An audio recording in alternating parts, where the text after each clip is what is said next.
Welcome back फेरि पनि post म्याचमा उपस्थित भइसकेका छौँ र त्योभन्दा अगाडि त तपाईँले खेल देखिसक्नु भएको छ।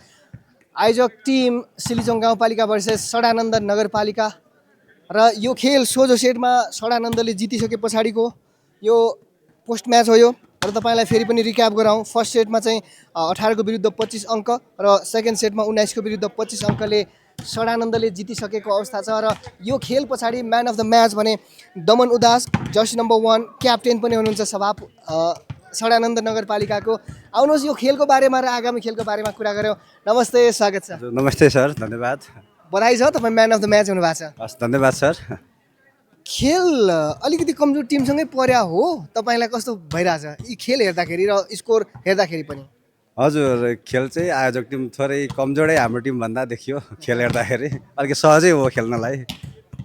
अब त्यति मेहनत गर्नु परेन भनेपछि होइन, त्यस्तो धेरै मेहनत गर्नु परेन, सहजै जित निकाल्न सक्यो। सजिलो टिमसँग पर्दाखेरिको माइन्डसेट के हुँदो रहेछ? सजिलो टिमसँग पर्दाको माइन्डसेट इन्जर्ड कसरी नहुने, कसरी नगर्ने, अर्को गेमको लागि कसरी आफ्नो स्टामिना बचाउने, त्यही माइन्डसेटले खेल्नुपर्ने हुन्छ है। त्यही भएर हामीले सहज तरिकाले खेल्यौँ। गजब हो। अब तपाईँहरू पोल उपविजेता बन्नु भएको छ। अब अर्को पोलबाट आउने विजेतासँग तपाईँ खेल्दै हुनुहुन्छ। त्यसमा भनेको सम्भावना कन्काई र साल्पा सिलिचो मध्ये एक। रणनीति कस्तो भइरहेछ? अब पक्कै पनि दुवै टिम एकदम स्ट्रङ टिमै हो। साल्पा सिलिचो हाम्रो भोजुरकै एक स्ट्रङ टिम, त्यसै गरी कन्काई झापाबाट निकै नै स्ट्रङ टिम हुनुहुन्छ। र त्यसको लागि हामीले अब रणनीति निकै बुझ्नुपर्ने हुन्छ, स्ट्रङ खेल्नुपर्ने हुन्छ है। त्यही हो, टिम स्ट्रङ छ, हामीले पनि अब त्यही अनुसारले गेम खेल्नेछौँ। उताको स्ट्रङ टिमको कुरा आयो होइन, तपाईँको टिम कम्बिनेसन कस्तो छ? हुनुपर्ने खेलाडी सबै छ तपाईँको पालिकाको? हुनुपर्ने खेलाडी पक्कै पनि लगभग अब म रेस्टमा थिएँ है, मैले गेम ग्याप गरिसकेको थिएँ। हाम्रो जयराम खत्री सम्झिन चाहन्छु म, जो अहिले आफ्नो बुवा बिरामी भएर काठमाडौँ हुनुहुन्छ। उहाँको अनुपस्थिति भएको गर्दा म आउनु परेको है। मेरो गेम रेस्ट थियो, म आफै कमजोर खेलिरहेको छु। त्यसमाथि हाम्रो डिफेन्स थोरै लुज छ। हाम्रो लिबेरो ब्रिटिस राईलाई पनि मैले यहाँबाट सम्झिन चाहिरहेको छु, ऊ पनि बिरामी भएर उपस्थित हुन सकेन।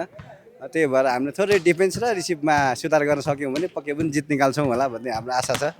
अब अर्को अन्तिम प्रश्न हो, गाउँपालिकाले योभन्दा अगाडि चाहिँ अन्य खेलाडी पनि 3 जना थपेर खेलाउन मिल्ने भन्ने खालको नीति बनाएको थियो। यसलाई संशोधन गरेर फेरि प्योर पालिकाको टिम मात्रै बनाउने फेरि निर्णय संशोधन गर्यो। यसलाई कुन रूपमा लिनु भएको छ?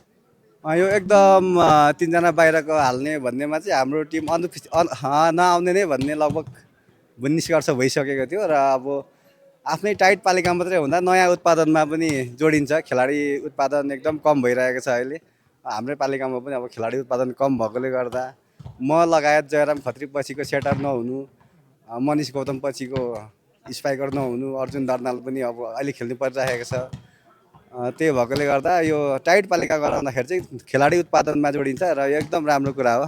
ल, गजब हो। अब तपाईँको सेमी फाइनलको यात्रा सुखद रहोस्। तपाईँलाई जितको शुभकामना, हार्दिक हार्दिक बधाई पनि। हस्, धेरै धेरै धन्यवाद।